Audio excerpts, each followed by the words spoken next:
வணக்கம் மக்களே. இன்று திருப்பாவை பாடல் 28 விளக்கம் அந்த நாராயணன் அருளோட இன்னைக்கு நம்ம பார்க்க போறோம்.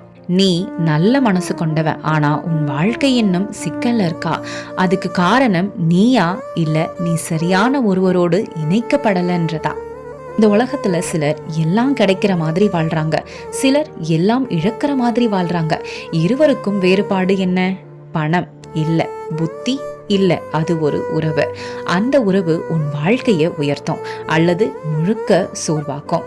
திருப்பாவை 28 சொல்றது இதுதான். நீ யாரோட சேர்ந்து நடக்கிறாயோ அந்த வழிதான் உன் வாழ்க்கை. நீ பயத்தோடு ஆசையோடு உலகத்தோடு நடக்கிறாயா, இல்ல அன்போடு நம்பிக்கையோடு கடவுளோடு நடக்கிறாயா? கடவுளோடு இணைந்தவனுக்கு எதுவும் குறையா இருக்காது. நீ பலவீனமா இருக்கலாம், அறிவில்லாம இருக்கலாம், பல தவறு செய்திருக்கலாம், ஆனா நீ அன்போடு கடவுளை பிடிச்சுக்கிட்டா அவர் உன்னை எப்பவுமே கைவிட மாட்டாரு. இந்த பாடல் சொல்றது நம்ம தகுதி முக்கியம் இல்லை, நம்ம அன்பு தான் முக்கியம். அப்போ கடவுள் யாரையும் விட மாட்டார் என்றால் ஏன் பலர் வாழ்க்கையில துயரம் மட்டும் அனுபவிக்கிறாங்க?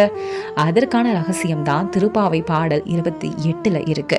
திருப்பாவை பாடல் 28 முழு விளக்கம் தெரிஞ்சுட்டு அந்த நாராயணன் அருள் உங்க எல்லாருக்குமே பரிபூரணமா இந்த மார்கழி மாசத்துல கிடைக்கட்டும் மக்களே. நன்றி.